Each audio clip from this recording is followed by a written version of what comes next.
Selamat pagi, Bapak, Ibu, dan anak-anakku yang dikasihi oleh Tuhan dari jenjang SMP, SMA, dan SMK, seluruh sekolah Kristen Kanaan dimanapun berada.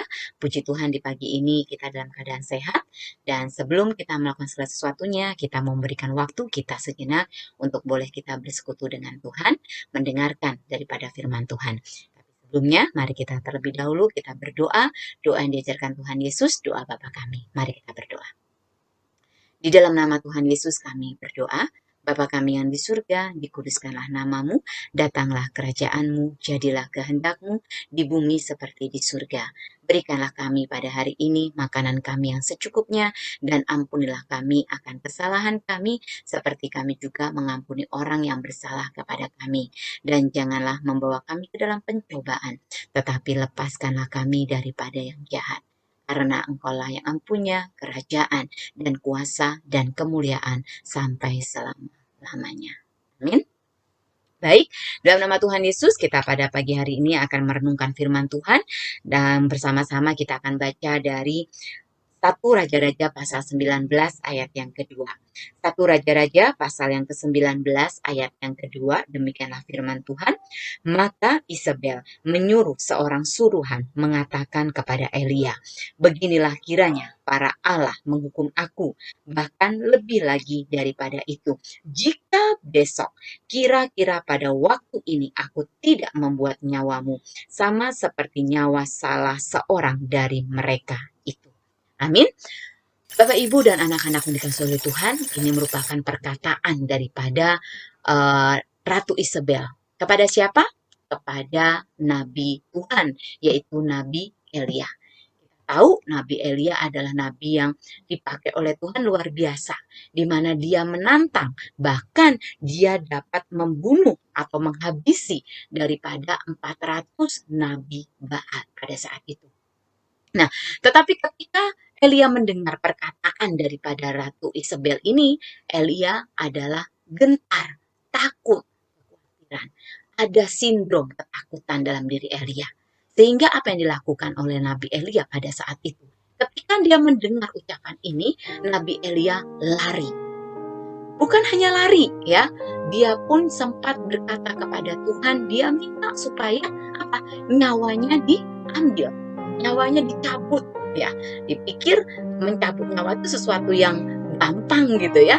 Nah, tetapi di sini kita lihat Allah tidak diam saja. Allah menyertai Nabi Elia. Dalam hal apa? Allah mengirim daripada Nabi Tuhan untuk membantu, menguatkan, menghapus daripada sindrom ketakutan daripada Nabi Elia. Dan akhirnya apa? Nabi Elia pun bangkit. Nabi Elia pun bisa melawan ketakutan. Nah, demikian juga dalam kehidupan kita. Mungkin saat ini kalian menghadapi ketakutan, menghadapi apa? Ulangan, ya, menghadapi ujian saat ini, ya. Nah, ketika dalam ujian itu ada ketakutan nggak bisa mengerjakan, ketakutan nanti tidak lulus, mungkin nanti ke depannya adalah ketakutan nanti tidak naik kelas dan sebagainya. Nah, tapi ketika kita menghadapi ketakutan itu, apakah kita terus diam saja, ataukah kita mau bangkit gitu ya, mau akhirnya oke, saya nggak harus menghadapi ketakutan itu. Caranya gimana? Cari Tuhan. Kita bangkit, kita cari Tuhan, kita berdoa, memohon Tuhan untuk membantu kita. Ya. Tapi terlebih apa? Dari diri kita dulu. Ya, kita mau nggak ya melawan ketakutan itu? Kita bangkit atau kita diam saja? Ya udahlah, pasrah. Bukan seperti itu.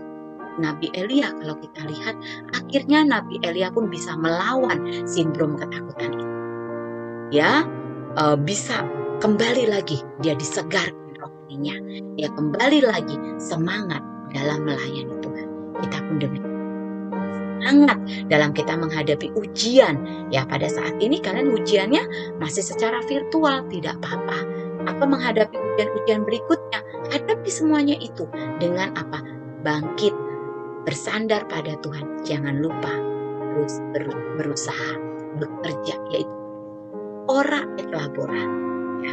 Ketika kita menang, pasti kamu nggak bisa. Kadang kita mungkin takut gitu ya. Kamu nggak bisa lah gitu. Jangan ya. Ketika kita mendengar kata-kata itu, hapus. Ya, kalau kita mendengarkan itu menjadi memori, kita masukkan dalam memori kita terus, ya udah kita nggak akan maju.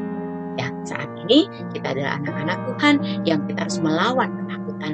Setiap ketakutan dalam diri kita harus kita lawan dengan kita bersandar kepada Tuhan dan bangkit. Jangan diam saja. Amin. Demikianlah firman Tuhan pada pagi hari ini. Biarlah firman Tuhan ini menjadi pemicu kita untuk kita selalu melawan setiap ketakutan dalam diri kita. Mari kita akan sama-sama, kita akan berdoa.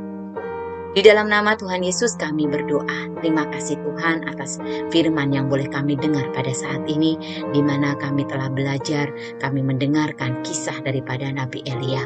Kami tahu Tuhan, dalam kehidupan kami pasti ada tantangan, pasti ada pergumulan, tapi kami yakin setiap pergumulan dapat kami hadapi. Karena setiap pergumulan yang kami hadapi, Tuhan pun akan senantiasa memberikan jalan, memberikan kami kekuatan, memberikan kami kemampuan.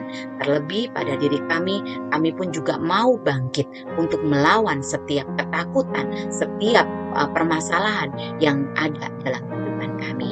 Tuhan Yesus, pada saat ini kami akan memulai segala kegiatan kami yang ulangan. Tuhan berkati kami, Tuhan sertai kami untuk menghadapi ujian ini, agar kami bisa melaksanakan ujian dengan baik dan kami bisa melakukan dengan penuh kejujuran. Dan sekiranya Tuhan, setiap kegiatan yang ada dalam sekolah kami, Tuhan juga sertai dan Tuhan bantu untuk dapat memimpin setiap sekolah kami.